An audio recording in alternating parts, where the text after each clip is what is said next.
So, Good, thank you. What school are you guys with?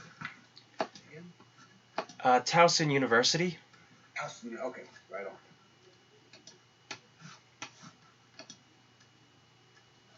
This will be a nice intimate discussion, I think.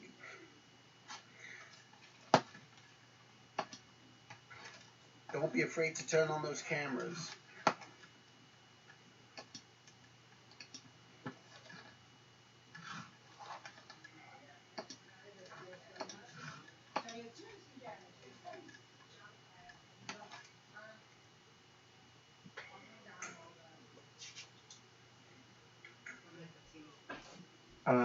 Mr. Silver, where are you now? Just like this, like as in when, just like this very moment, or just in like. I'm in my studio at my house. Oh, okay, cool. Where in? I'm out in Simi Valley, in California. Oh, awesome. Yeah, yeah. Where are you guys? Maryland. Maryland. Okay, awesome. Never been there. Gotcha. I'll say, is that what sort of weather you guys having out there? Is it pretty good weather? Does it get real hot? Does it get humid during the summer? Like, what's it like out there? It's been pretty hot lately. Yeah. I'm getting that summer weather. Yeah.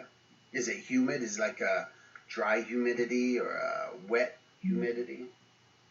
Kind of like moist. Moist. Yeah, yeah, yeah. I like your Wheaties boxes on their things. Oh, this is my dad's desk I'm using. He's from Pittsburgh, so he's a pirate. Nice. I'm gonna move to a place where I can get some light and turn on my camera. All right, David, turning on the camera. I like that.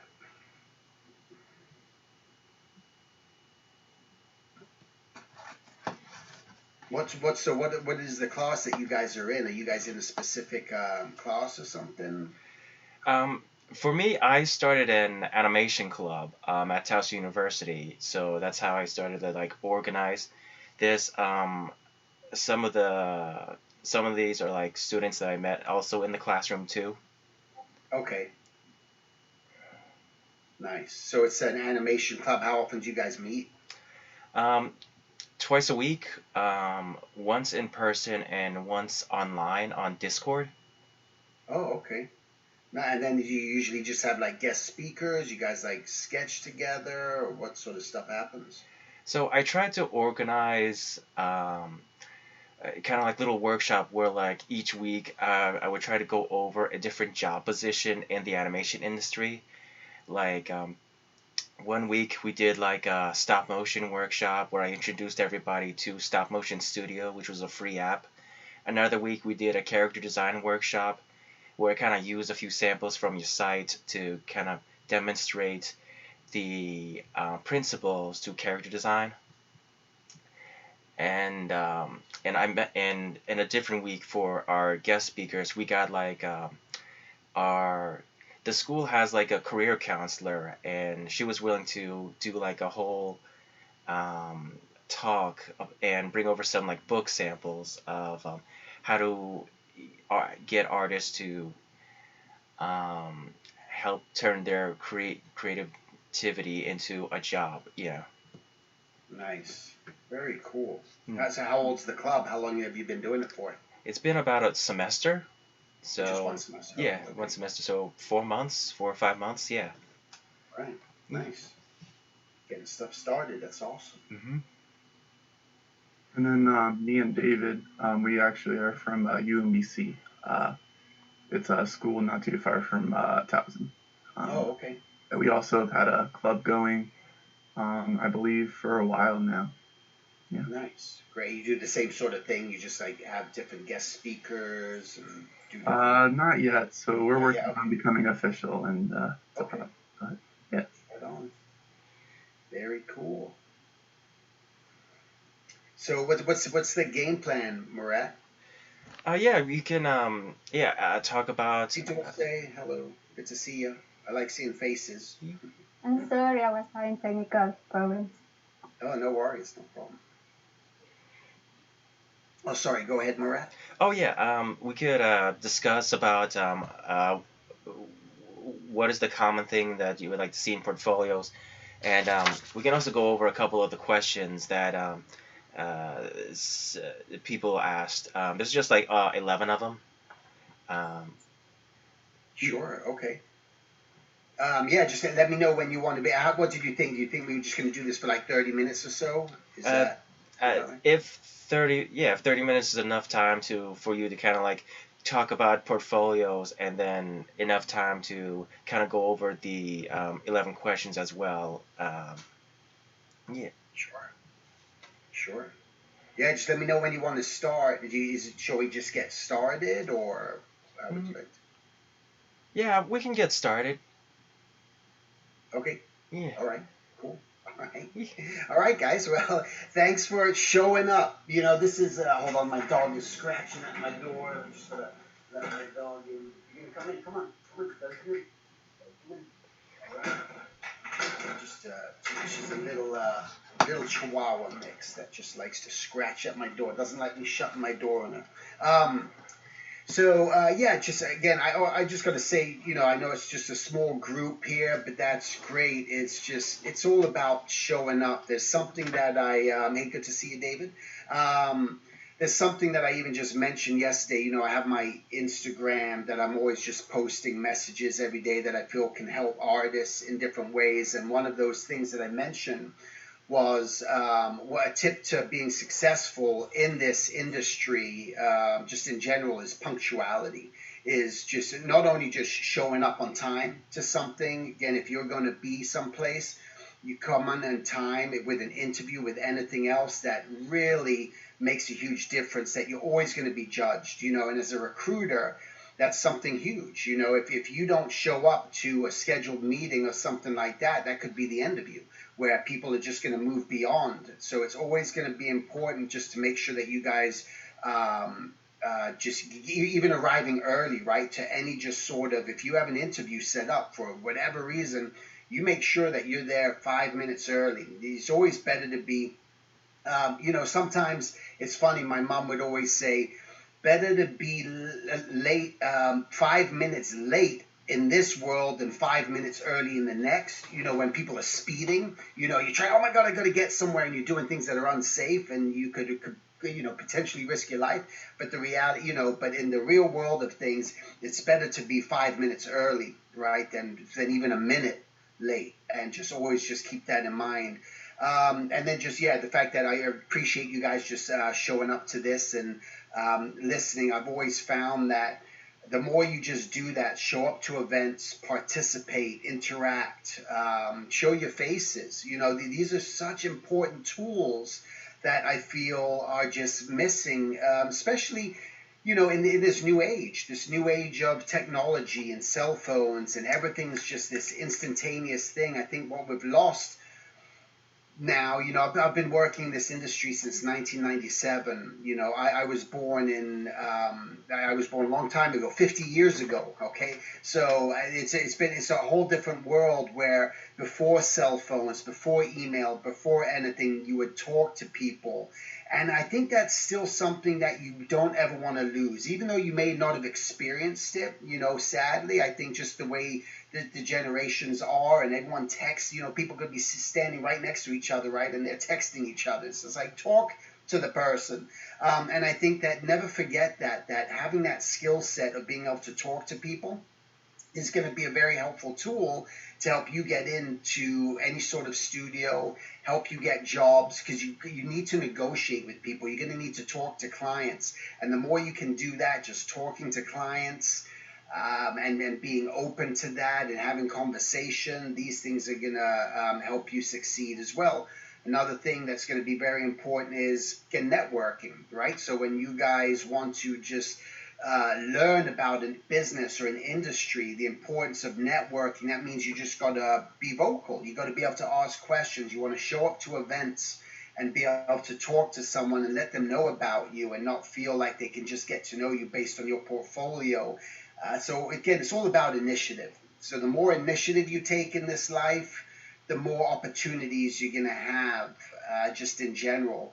So something that we're always looking for, that's very important in regards to portfolios, and putting something together, it's so important to know exactly what it is you want to do, first and foremost. We're not looking at the studio, especially Disney, we're not looking for generalists. We're not looking for someone who can just do everything. You know, oftentimes they'll say, you know, what is that quote like? It's just kind of like went out my head.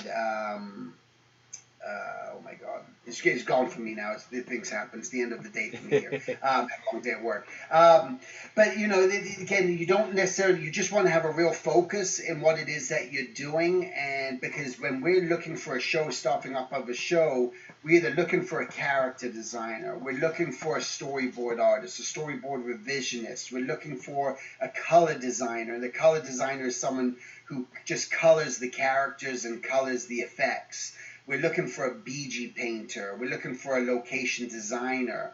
We're looking for prop designers, right? So these are all specific positions. What we're not looking for is we're not looking for visual development people. Visual development is too broad of a term.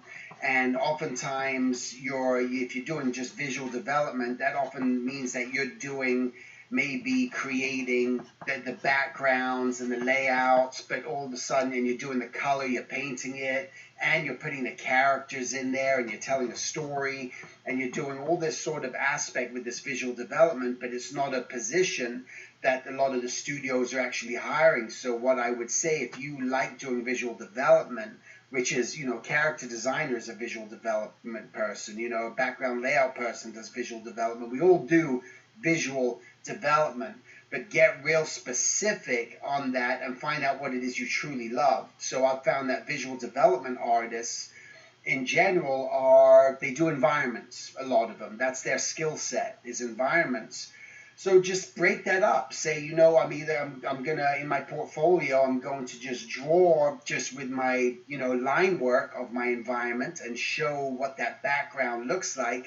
And then also for the color, the painting, if you're going to paint it too, now you're going to show your BG paint. So you want to show your line artwork and you want to show your paint through that. For a character design portfolio, you don't need to color everything. You just need to make sure that you have a lot of your work just cleaned up. You can have rough work, but you want to have your cleaned up work because you're just going to be doing line artwork that eventually goes to the color designer, right? So that's something where you just want to show that and make sure that you're showing all the right things in their production ready work. You don't just want to show final cleanup designs on any position you're just trying to get into.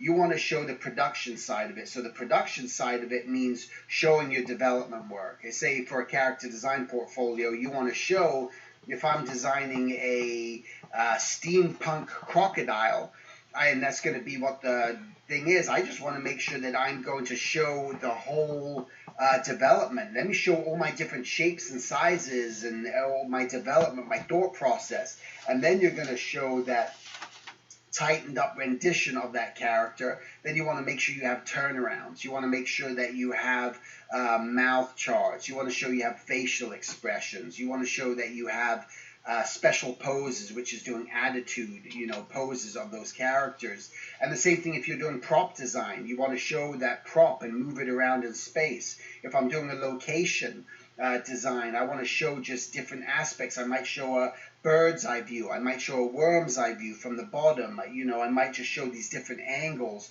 And the more versatile you are, which is going to be the most important thing across any portfolio, is versatility. You've got to be a chameleon. You've got to be able to adapt to different show styles. You know, right now we're looking for artists for Phineas and Ferb. If you don't have something, not that you want fan artwork in your portfolio, but you want to have something that feels representational of that cartoony show style. So if you have something in there that shows that you can handle that and you're showing production work, turnarounds, expressions, all that, that's going to help you get onto that review for the teams to see, and that's what they need to see. So there's no minimal amount of artwork that you should be putting in a portfolio. You can put as much as you want in your portfolio. It's just got to be good, and it's just got to have a focus. So the more focused you are, the better chance you have of moving up into that position.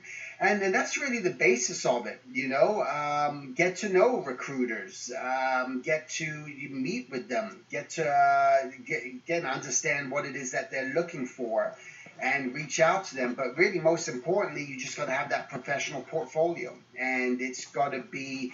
I wouldn't put your portfolio on like a school site. I would create my own portfolio, my own website. You can use Squarespace, you can use Carbon Made, you can use Wix, you can use whatever you want.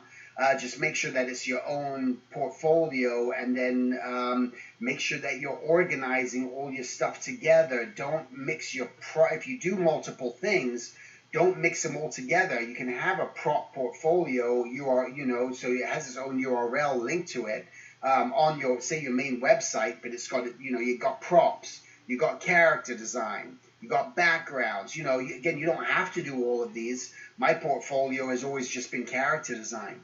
Because that's all I ever focused on, was designing characters.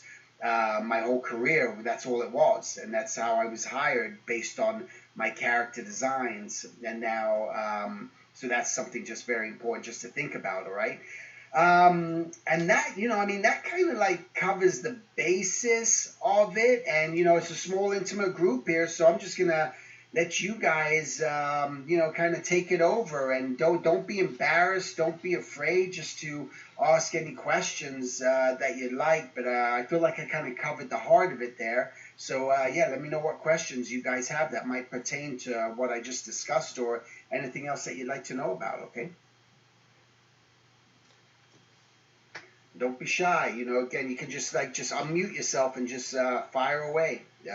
Otherwise, we could go to those. Go ahead, David. So hi. First of all, thank you for put.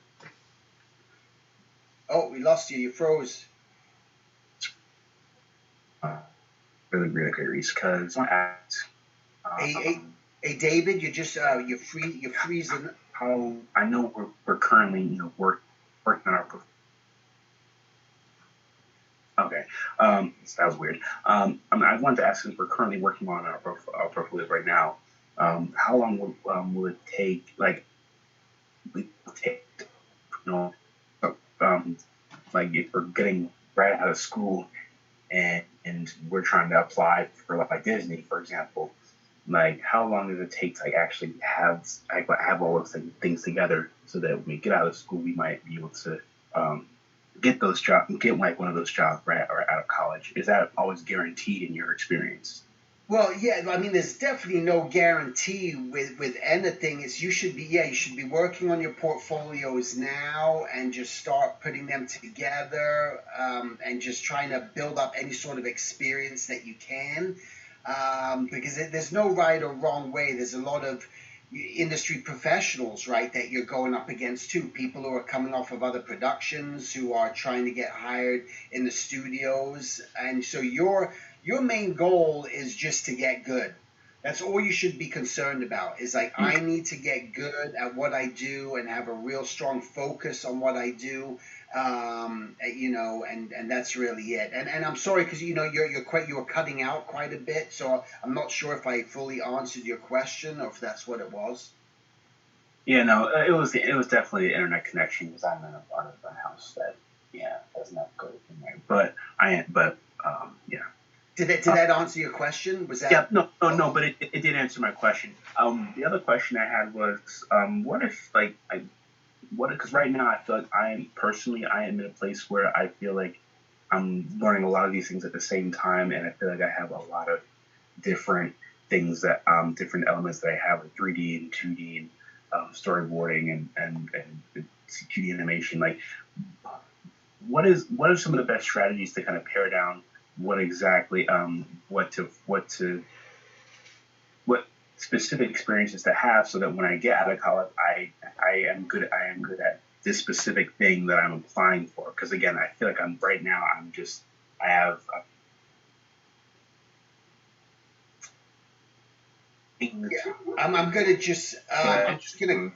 little time. Yeah, I'm just going to break into that question again. You cut out just a little bit at the end, but I got the gist of your question. Is you're going to be working on 2D and 3D productions when you're in the studio. So, and really they go hand in hand. And if you're doing a storyboard, it's going to translate for 2D and 3D, right? It's really, you're just building up the story. If I was doing character design, I would need to showcase that I could do real sort of flat and graphic work for 2D, but that I could also do more three-dimensional drawings. I think what you need to truly focus on is what it is you really love to do, so that you're like, again, you're not wasting. I know in school it can be hard because, okay, you got to do a Maya class and you're doing this and ZBrush and then you're being moved all over the place. But having something real specific, so you got to find that out now. You should kind of know. You guys are all kind of old enough to where, and when I say you're old enough, is like you're over 18 years old. Because when you're, to me, you kind of know what you love to do. You should. By this point, you know what you love to draw, you know what inspires you, you know what you're attracted to, and all these things are part of who you are. And that's why you want to get more specific. So even though you're taking these other classes, you still should be able to say to yourself, you know what, I really love doing storyboarding. I just love that. I love storytelling, and I would say just really focus on that. So find that, what that true focus is, that thing that you truly find yourself enjoying, even though you got to do this other stuff on the side, and hone in. So let's just say for story, like for yourself, what do you want? What do you love? Do you do storyboards? Well, currently I'm in an internship where I am doing storyboards. I do find a lot of joy in doing the frame by frame drawing 2D animation. I do find a lot of joy in. They see myself working. I'm working at this local Baltimore studio, and they have a Okay. their show, and I definitely I told. So David, I'm just going to cut in again here. So the most important thing that you have to realize too is that even with traditional animation, very few studios are doing 2D animation. They're going to maybe working more in Flash. They're going to be using Toon Boom. They're not doing necessarily traditional animation, but a lot of animators, because they loved moving characters around, move into storyboarding. And and so that became a big thing. But as you're a storyboard artist, I would say you want to make sure that you are showcasing that you can do preschool, storyboard for preschool. You can storyboard for primetime animation. You can storyboard for action adventure. You can storyboard for more cartoony squash and stretch. So again, that versatility in what you're doing as a storyboard artist needs to show through in your portfolio. Again, just find try to find that voice. The sooner the better, especially when you're putting together your portfolio. And even trying to get an internship at a studio, they're going to want to see that you have a real focus and that you're not all over the place, okay? Okay, cool. Anyone else? Thank you. Yeah, you bet. Anyone else? Yeah, go ahead, TJ.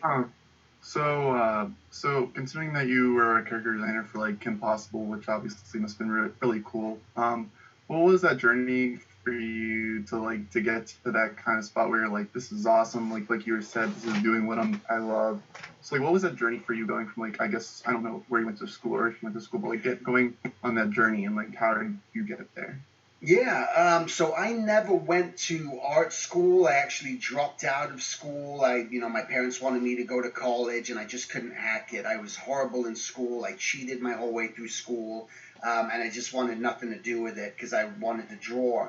And so at 18, I was going to junior college, doing all that typical general ed, dropped out of there, and started doing caricatures, live caricatures, at a theme park in San Diego, SeaWorld. I started doing live caricatures, and that was my training ground, and that was my direction. That's where I was going. Then I started doing a lot of events and parties, and was making a great living just doing. It's a great way to make a living as an artist by doing live caricatures. I would encourage anyone to learn how to do it and try to get into that game, because you can make a great living at it. You get to draw every day. It's real rewarding. And then from there, I would always participate in wherever I could find cartoonists or groups of cartoonists like you guys are doing here. I would just try to connect with other artists. They would bring in guest speakers and I connected with a group called the Cartoonist Society, which was out in San Diego. But they're all over the place. There's different cartoonist societies in every single state. Really, there's this larger group called the National Cartoonist Society, and they have meetups and all over the world. You know, they probably one in Maryland. Actually, there's probably a cartoonist part of the NCS, which is called in Maryland. And so these group of cartoonists get together, and there would be guest speakers, and one of them happened to work at Warner Brothers on a show called Freakazoid.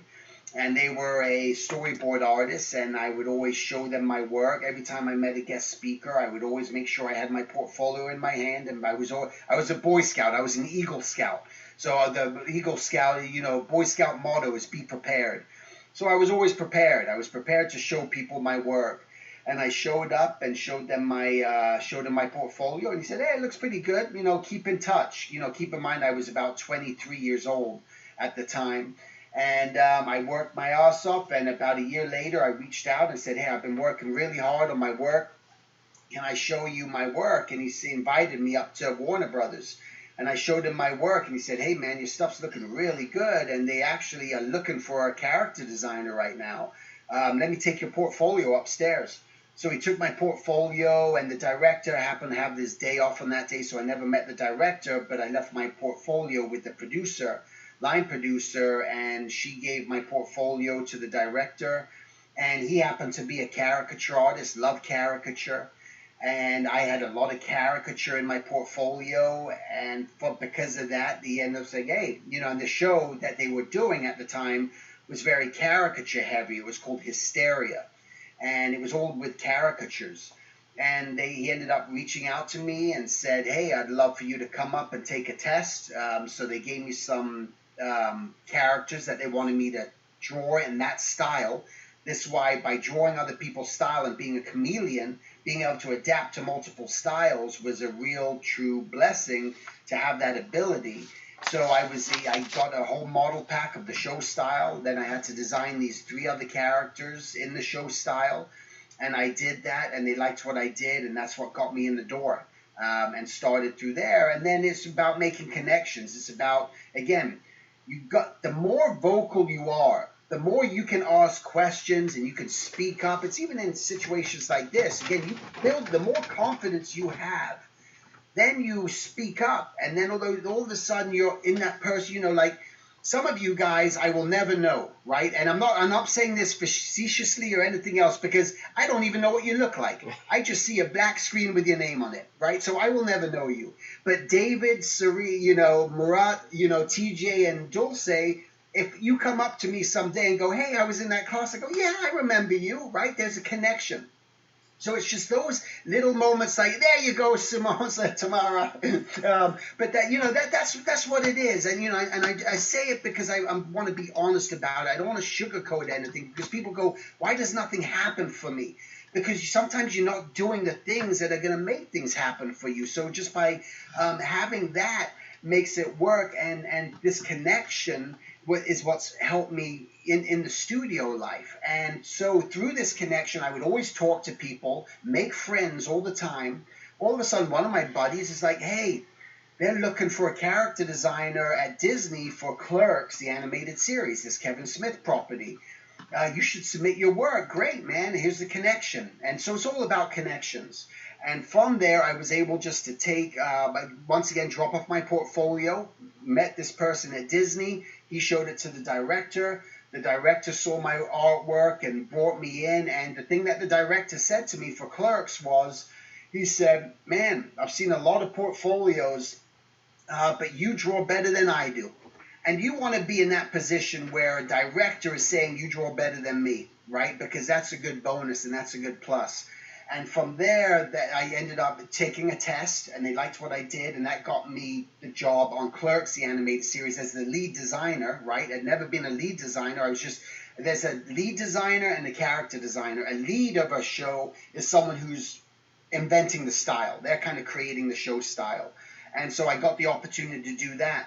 Then I ended up, that show ended, and then you get bounced around, and then they moved me on to another production and another production. And then my director that I worked with on Clerks became the director of Kim Possible. And so now we were friends. So now it's all, hey, Stephen, I need you to take a stab at Kim Possible, see what you come up with. So I did a bunch of drawings. I was working on a show called Weekenders at the time. And I did a bunch of designs, and he got excited, and the creators of the show got excited. And that's when they said, hey, we need to pull you off, and you're going to become the lead designer on that show. That's what got me there. And then from there, a friend of mine says, hey, they're looking for a character designer at Nickelodeon for the creator of Fairly Odd Parents, Butch Hartman, created a show called Danny Phantom. They're looking for designers. You should show them your work. So again, that connection got me in the door to meet up with Butch Hartman. I showed him my stuff. Same thing, we connected because he used to do live caricatures. I did live caricatures. There was this bond. Hey, I want you to can you draw some of these characters for me? So they gave me like a couple weeks to design a bunch of characters, and he liked what I did, and that's what got me the full-time job as the lead designer on Danny Phantom. And then we brought on another lead designer, this guy Shannon Tyndall, amazing artist, and then eventually this other guy, Ben Balistreri. So we were splitting up the show at that point, splitting up villains. But that's how the journey happened. So long story short, the journey happens, and these things happens by making friends, showing up, participating, reaching out, connecting with people, asking questions, and that's been my whole career, and that's how I've been able to break through all these boundaries. Hey, DeAndre, nice to see you. And this is how things just kind of happen through that connection. So that's why I always want to encourage you, whatever situation you're in, whatever you do, put yourself out there, show up, ask questions, and that's how you, even if you're at the same talent level as someone else, this is how you start to break those boundaries and get ahead. Yeah. Thank you. Yeah. All right. Any other questions? I Hello.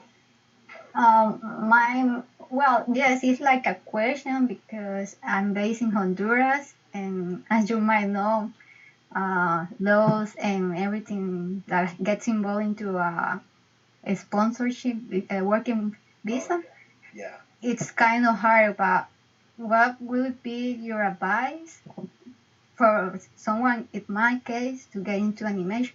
And also, I wanted to ask, like, I had another thing. I didn't study animation.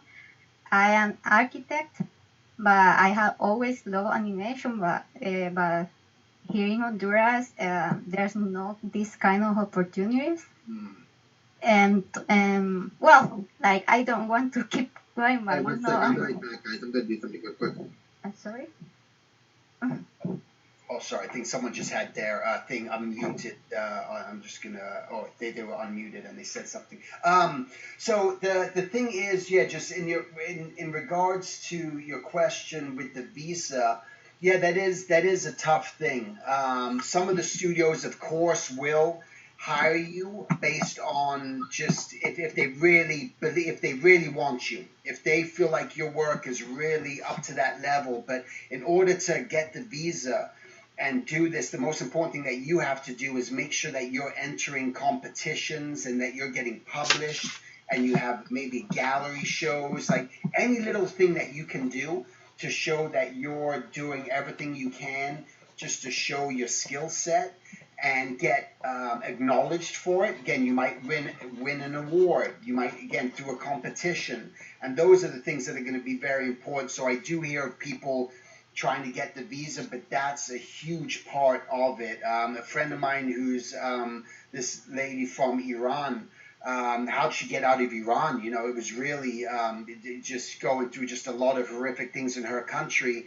But because she would enter gallery shows and competitions and all these other things, she eventually got sponsorship and was able to get her visa and come to America and do that. So that's something that you're going to have to do in that regard for your visa. But it is tricky. It is tough. And then just trying to find the work.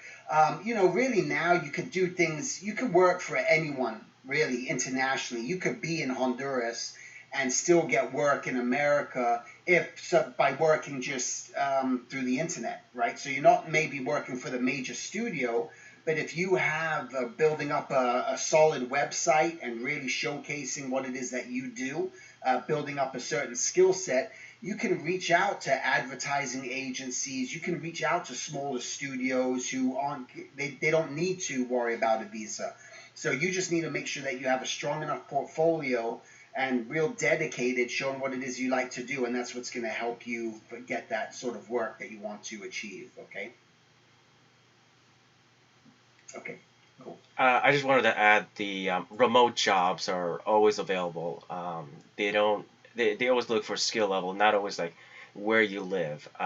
So if you have the skill, they're always open to that. Yeah, yeah. Skill level. That's a big thing. Again, that's the name of the game. There's no cheating the system. There's no pixie dust. There's no special formula you can just sprinkle on you and something's going to happen. There's no right way or wrong way.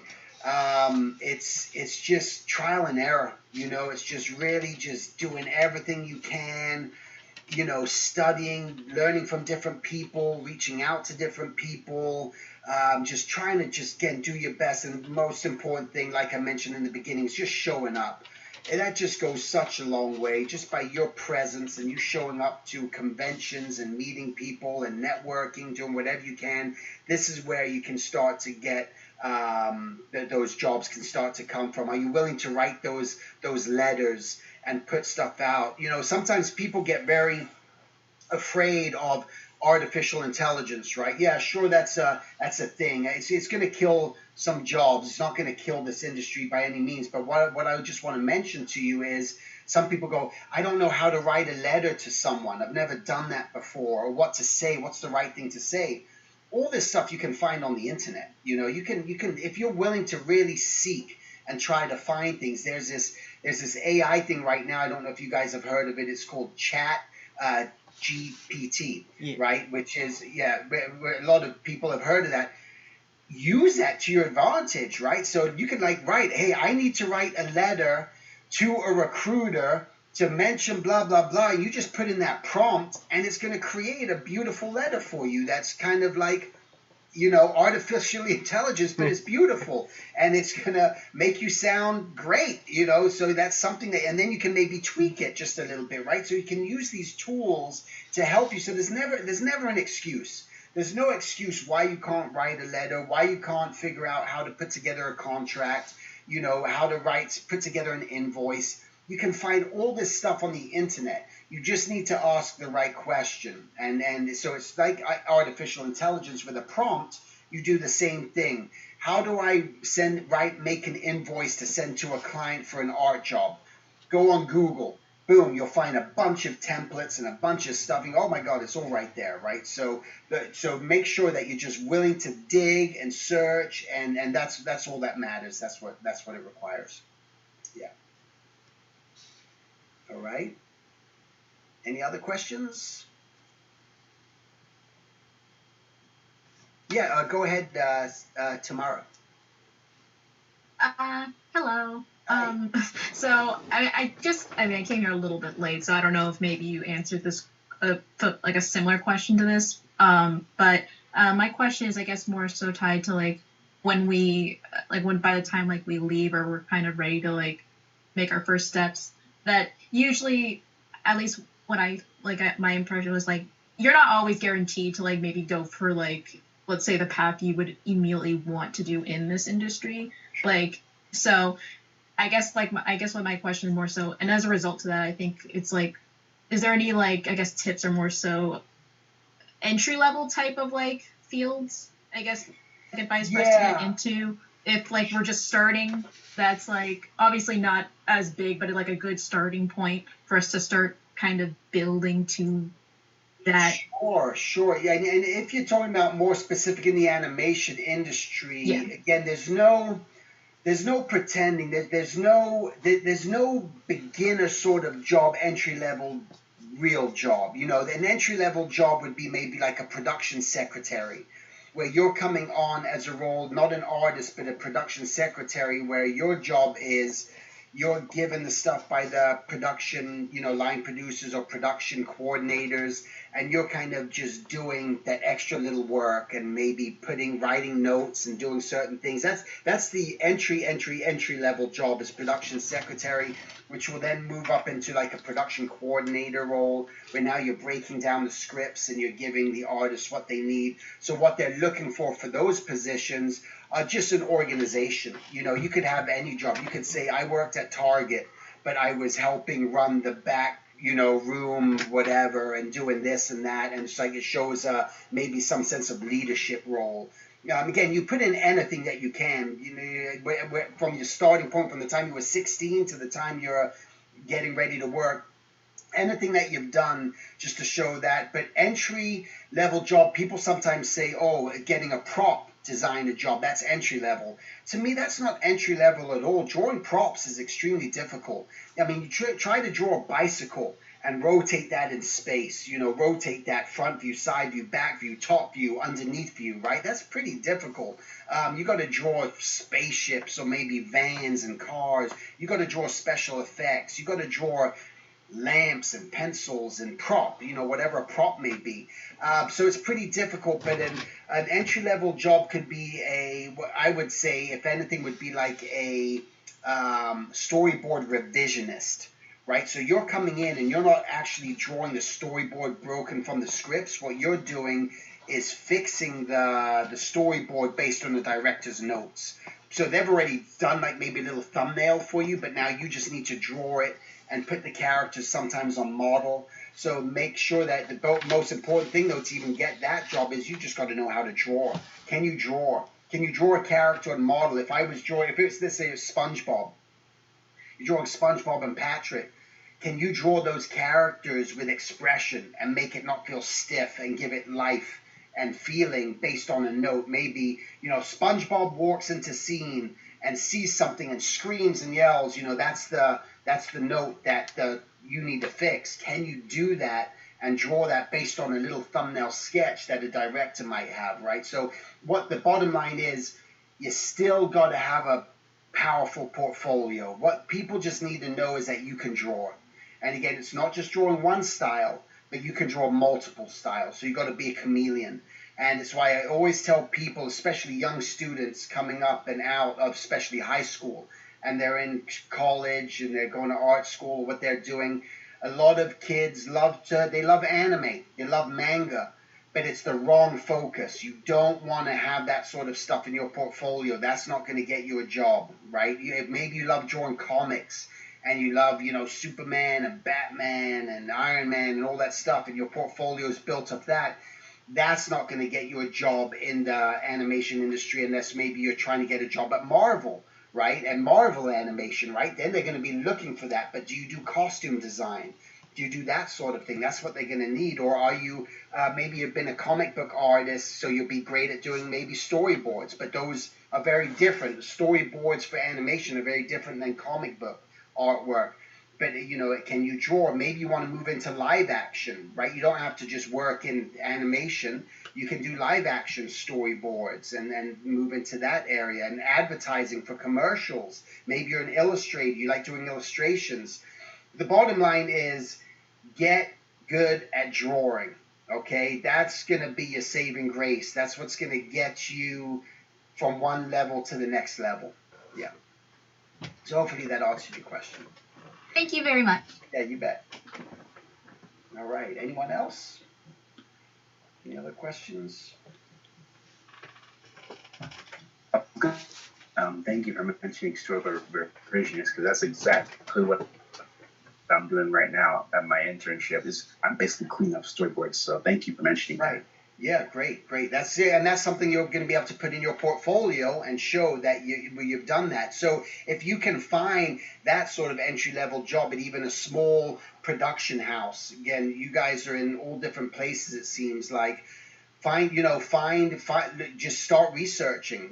Maybe there's that little production house that you didn't even know about that's doing commercial work that you can find, and you can meet up with them and ask them, do they hire interns, that you want to get in this industry, and would they be willing to train you, or you could do some work for them, right? Make sure you're not getting taken advantage of, but make sure that you just kind of go in, and those little things are going to help when you start building up your resume, right, to get into the studio. So that's what it comes down to. But even I would say resumes don't matter so much. As a recruiter, I rarely look at resumes. I want to look at the artwork first. I want to know if you're capable, and if you're capable, then I can start to see a little bit more about your experience on there. Like, oh, wow, you look like you've maybe been around the block a few times. Let me see what you have. But people are looking at your proficiency and your capability in your artwork more than anything else. That's what's going to keep getting you the work, even for small companies, big companies.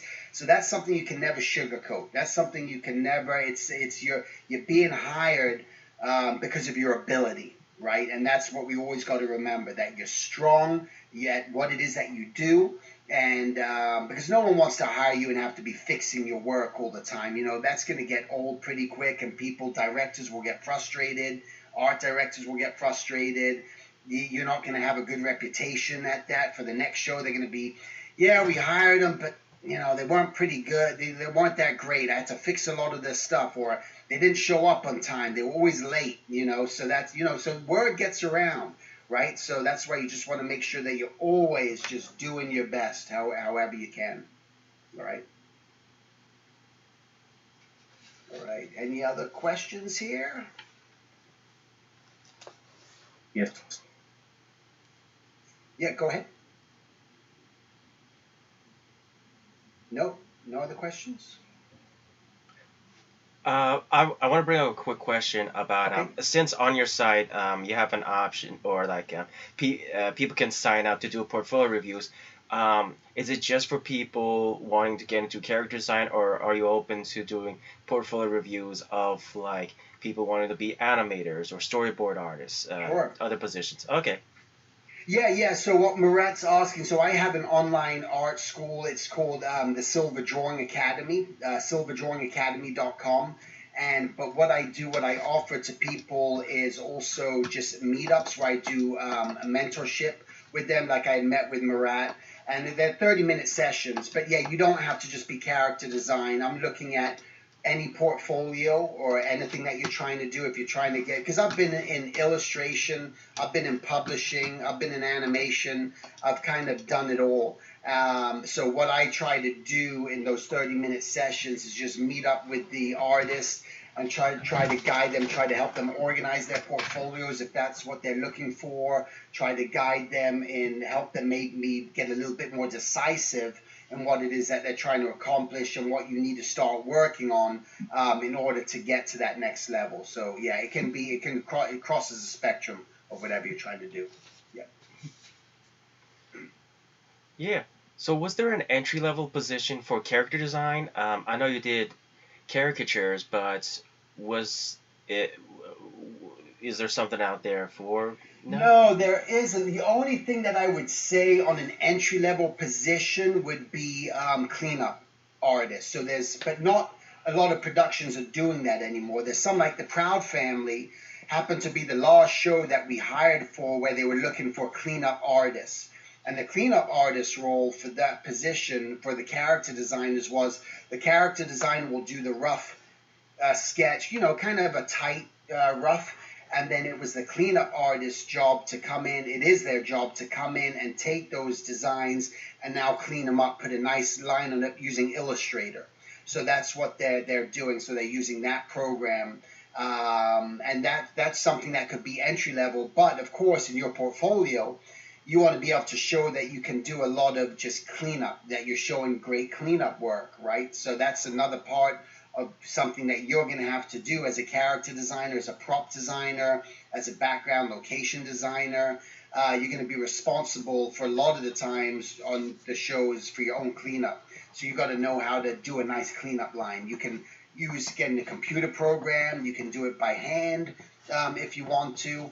I kind of always, every show I ever worked on, but Danny Phantom was the first show I worked on where there was a cleanup department where that would go to a cleanup artist who was using Illustrator to clean up. But all the shows I worked on, Kim Possible, all these other things, I had to do my own cleanup on those. So you want to make sure that you show that in your portfolio as well.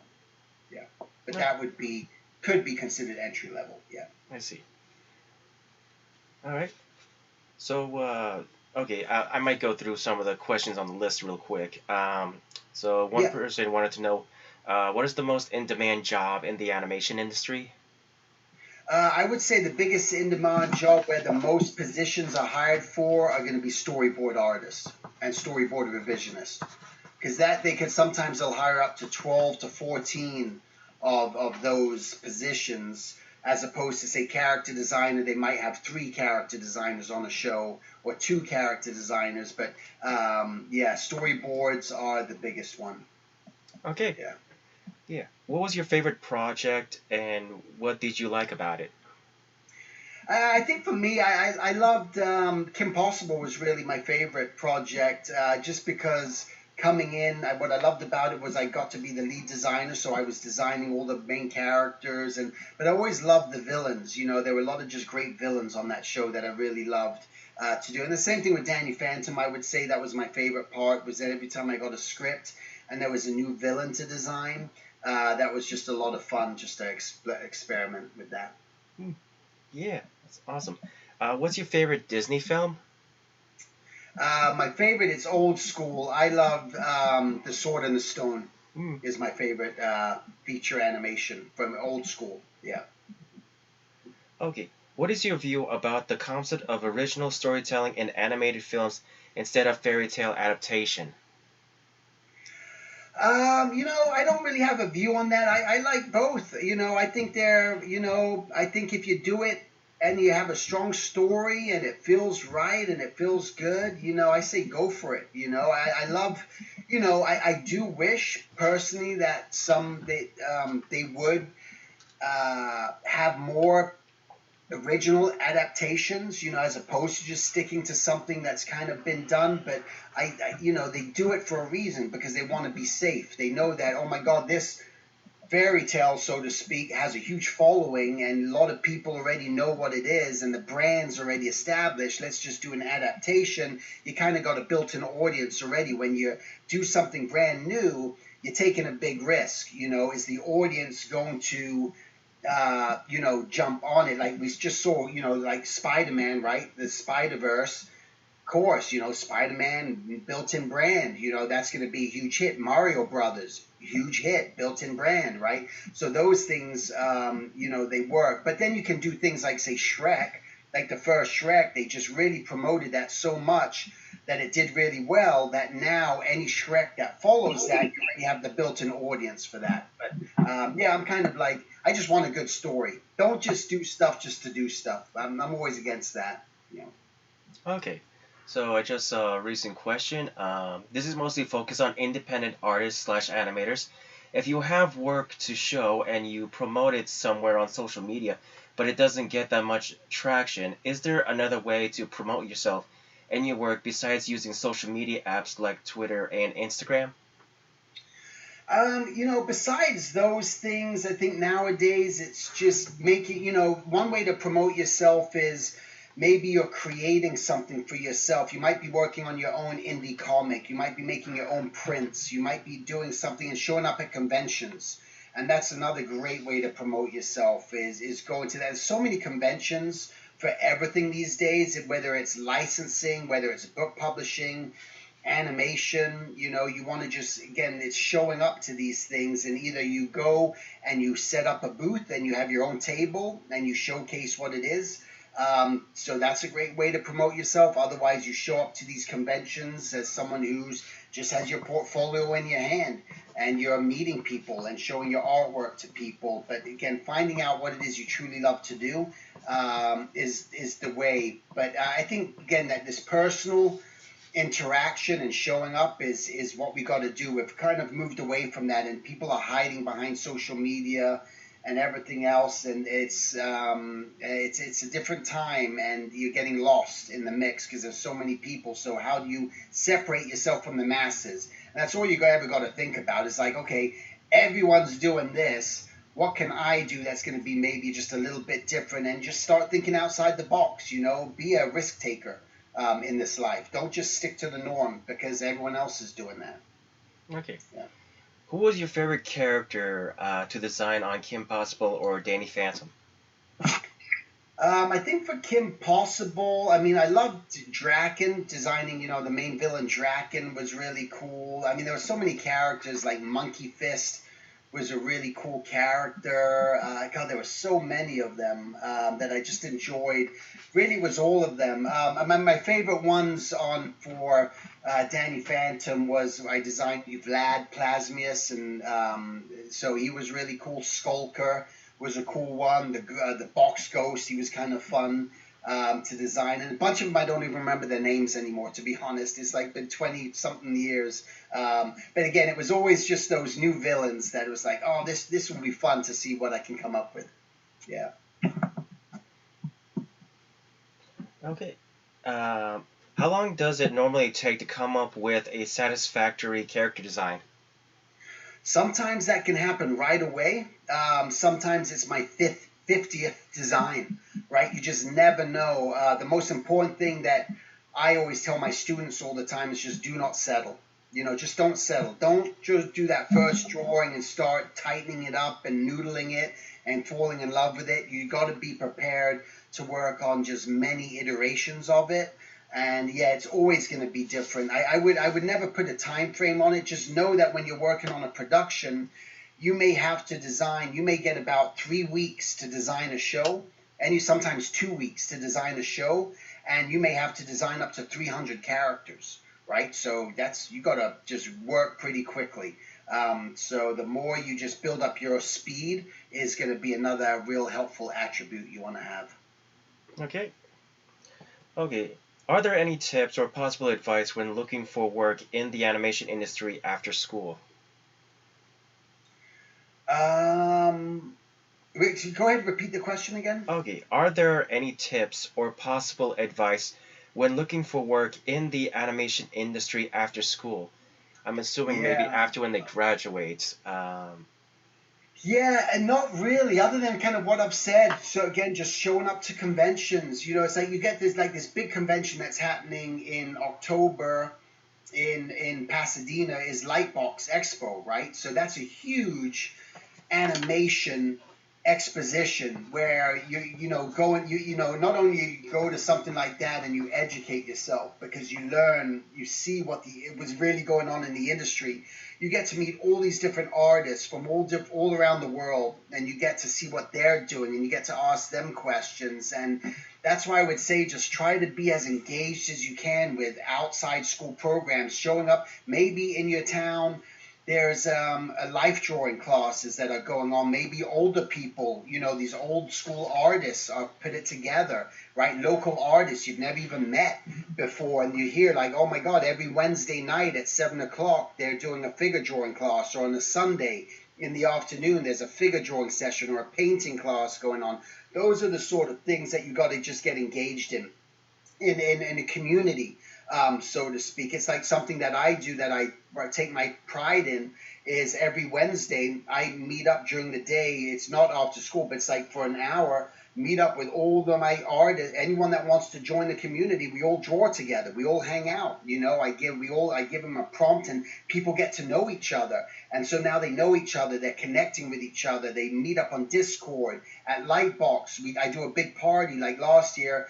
Like about 40 of them from my academy all showed up. They all knew each other just by looking at each other on the screen because they showed up each week and they made that connection and they became friends. And, so it's always community engagement. That's going to be what you have to do is just seek that out wherever you can, wherever you hear that, hey, there's some community, something going on, a life drawing session, this, that, the other, could even be online, right? Just show up. Maybe there's hey, I can draw. There's someone's doing this life drawing thing I found out about on Facebook or Instagram, and they're just charging $10 to show up for an hour to draw to draw together in a community. Those are the things you partake in. You go, what's more important, doing that or binge watching TV or scrolling on my phone or buying a $10 cup of coffee at Starbucks? It's like, set your priorities. What's going to be worth it for you. And investing and even just saving up to go to a show like Lightbox, right? That's something you'd be like, hey, that's my industry. That's what I want to get involved in. I want to partake in that. What do I need to do to start maybe saving money to get myself there, right? So by taking initiative gets you everywhere you want to go in this life. Okay. Well, we're reaching close to the hour. I don't know if well, I mean, you've definitely gone above and beyond of like the original time, and we really appreciate it. I don't know if you would like us to continue. I just had a hard out. I figured we did half an hour up to an hour, cause so I got it's 7 o'clock my time. I know it's later for you guys, but so we got about another minute. So really, I just want to end it then just with you guys and say that, again, just stay dedicated, stay focused, find out what it is you really want to do in this career, and don't think about limitation. I live here, so it's going to be impossible. Wherever you may live, it's like, just treat the world, again, you can work from your home. It's not only in America, it's international. But I think just have a focus, really stay committed to your artwork and stay strong with it and keep practicing every day, right? Carry around a sketchbook, practice drawing people, practice learning the basic fundamentals. That's going to be just very important for you to do. And really what I kind of want to end it with a quick little story that I heard, which always was fascinating to me. That there's a couple little things that I want to say to you. This is a quote by Mark Twain, the author, and he said, "I've had many problems in my life, many of which have never occurred." Right? We create a lot of these scenarios in our brain. Oh my God, this person's going to reject me. This person's going to do this. That's going to happen. That's going to happen. All of a sudden you show up or you ask that person to go, holy shit, it never went down like that.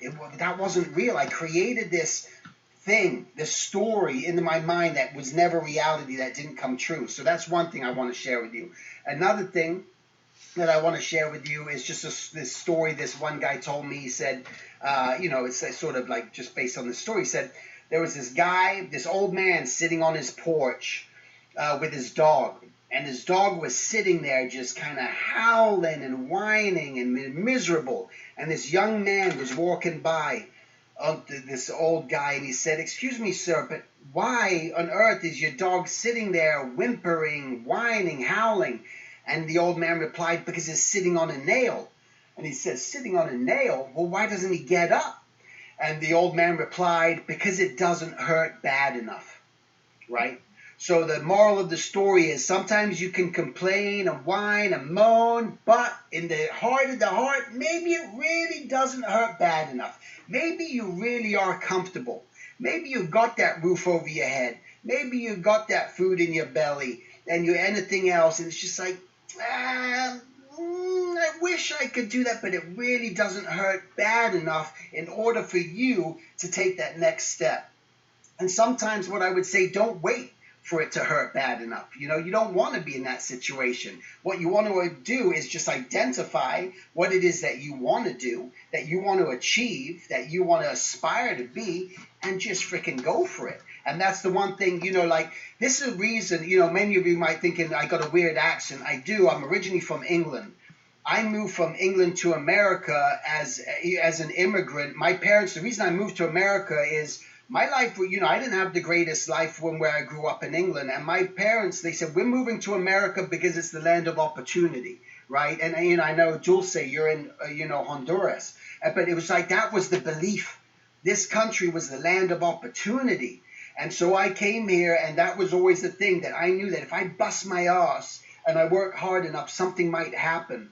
And, and it does, and that's what I just kind of want to share more than anything. It's just like, be willing just to bust your ass, right? And just really show up, do the work that is going to be required, work hard, don't be lazy, don't be, just know what you want, and you can find it. You're going to find ways, and be inquisitive. Always be inquisitive. Ask the questions. Ask the internet.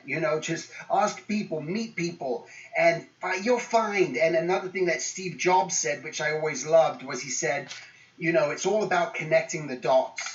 And that's what it is. It's like you eventually connect the dots. Like you meet this person, which leads to this person, which led to that, which led to that. And you start to realize, wow, it all kind of like shaped itself, and it all kind of like worked out. I don't know how, You know, we never know how. We don't know what tomorrow brings, but we just know that if we're willing to try and try hard, something could potentially happen. And I'm willing to try that. I think I'd rather do that, right? So, so just really think about your priorities, right? And I say this, you know, I talk to students, young students all the time, right? And people, again, it's a different generation, the phone generation, the quick, everything instantaneous, need this all the time.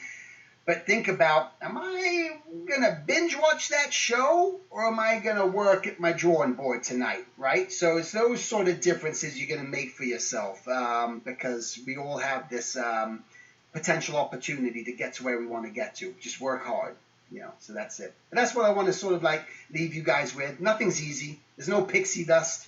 It's not going to happen overnight. Work hard, know what you want, and eventually you'll get there, all right? And see what happens. All Thank right. you. So, yeah, thank you guys. Thank you guys for showing up. You know, again, that's the most important thing. You guys showed up today. That's very important. That's one small step in the right direction. Just taking that step. You may have heard one thing I said today, hopefully, has launched you in a different path or made you really put some food for thought. Like, hey, I'm going to consider that. I'm going to do something a little different from what I've done before. And it's just because you showed up today. That's what's giving you the opportunity to move to this next phase of whatever you want to do. And, you know, and Murat has my email and connection, and you guys can reach out to me. And you guys, now I know you. And now I know what you guys look like, you know. So when you guys see me, you'll say, hey, I was in there. And I'm going to go, I don't remember your name, but I remember your face. All right? So that's it. All right, guys. Well, you guys have a great rest of your night. Thanks for showing up. And, you know, don't be afraid to reach out, okay? All right. All right, Thank guys. you. Thank you very Thanks so much. All right. See you guys. Thank you. Bye. Thank you. Bye. Okay. Thank you. Yeah, no problem. This was great.